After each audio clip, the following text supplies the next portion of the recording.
Here's another great funk saxophone lick from Maceo Parker for intermediate level musicians.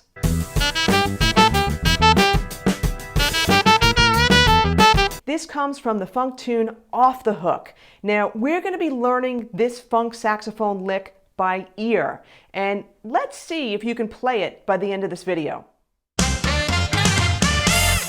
Hi, I'm Donna from Donna Schwartz Music, and if you want more tips, more strategies to bring your playing to that next level and licks to sound like a pro, hit that subscribe button and tap the bell to get notified when new videos are out. Now this tune is in concert E minor, so for alto sax, this tune is in C sharp minor. For tenor, it's F sharp minor.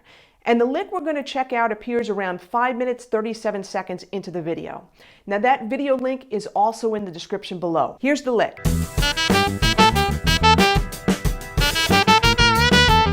In this section, which is towards the end of the track, it's just Maceo on alto, and then there's also the bass and there's also the drums. We don't hear full chords from the rhythm section, and it's a pretty cool vibe. Now he starts off with a repeated motif, which is typical. It's a typical thing that Maceo does when he solos. And he's basically outlining the chord tones for that first little mini phrase. It's in the second mini phrase where he introduces a note outside the chord. Now this note's not really out of left field. You see, in the first mini phrase, Maceo's using a concert E minor pentatonic scale.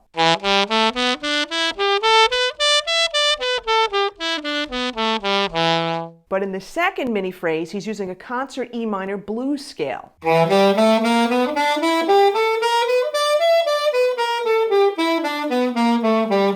Now these scales use the same notes, except the blues scale has that additional sharp 4, you could also call it a flat 5.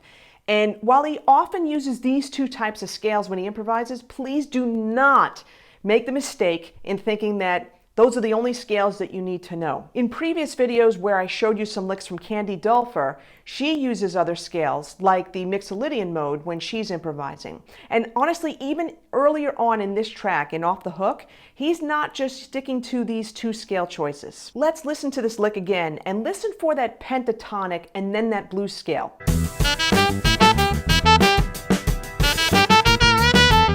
Now there's two ways to approach that part in the second mini phrase with a bunch of 16th notes in there. There's a little bit of a bend in there, like the way I've been playing it.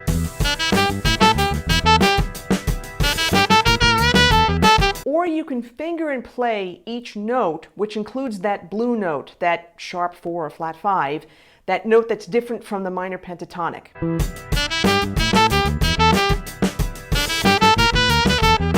Now you need to have a solid embouchure setting before practicing bends, because honestly, we don't drop our jaw to play them.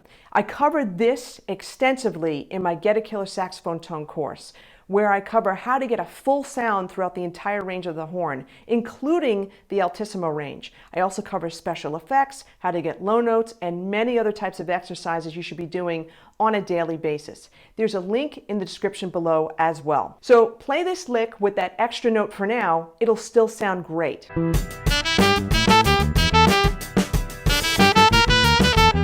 This phrase is repeated and embellished 2 more times after this lick, so this lick would be a great one for you to learn if you want to transcribe anything further from this track. And it's also great vocabulary for funk and rock music. Now I mentioned that this lick is in concert E minor, and he uses the E minor and E minor pentatonic and blues scales. See which note the lick starts on though. This is going to help you get the starting note for many of the licks that follow in this track. I'll give you a hint though. It is not the first scale degree of that pentatonic scale. Let's listen again, stop the video, and try to find that first note.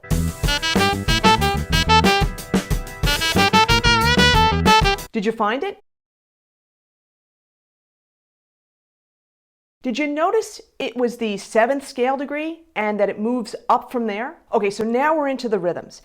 This time, try to feel the 16th note subdivisions. Now, I spoke about the importance of this in my last video where I showed you a lick from Maceo where he played over the chicken. Pay attention, though, for this track when you listen to the main track. Pay attention to the bass because he's outlining those 16th notes.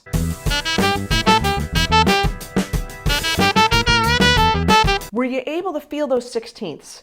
Let me know by commenting yes 16ths below. Next step, figure out if the lick is starting on a downbeat or an upbeat. So let's listen again.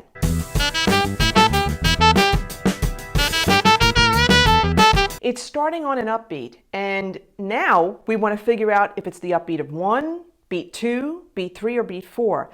The more aspects of the lick that you try to figure out by ear, the more it's going to stick. The more you're going to be able to retain it so you could play it in your own solos. So let's listen to the lick again to figure out where it falls in the measure.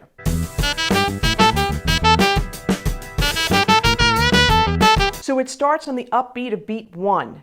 And you may have noticed the second little mini phrase also starts on the same upbeat of 1. In fact, for this section of the tune, most of the phrases start on the upbeat of 1. All right, next question for you. Can you sing it? Try it. Stop this video and see if you could sing it.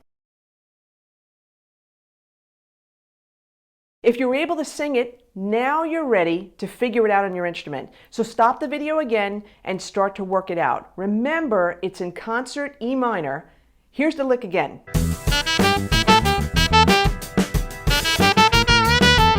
So how did you do? Were you able to figure it out? Were you able to at least figure out that first mini phrase? How about that second mini phrase? If not, no worries. Keep listening to it and keep singing it. You can slow this video down or the original track down and focus on whichever phrase you need. Now remember, the second mini phrase uses that concert E blues scale, so you have that extra note, that sharp 4 or that flat 5. That's the note that sticks out. So listen one more time, stop the video and try it again.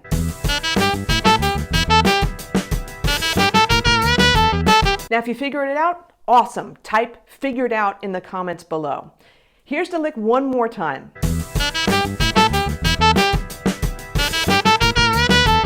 Figuring out this lick by ear in as many keys as possible is going to build your ears and it's going to build your technique. So be sure also to use the metronome. That's going to really help cement it in. Want more cool licks like this?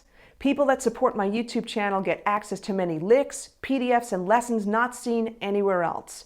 And for this lick, they're going to also get access to the backing track that I used to play it. Head on over to patreon.com/Donna Schwartz Music to get access. Hey, don't forget, subscribe to my channel and tap the notification bell to know when I release the next video. Thanks so much for joining me. Thanks for spending your time here. On that note, take care. Have a great day.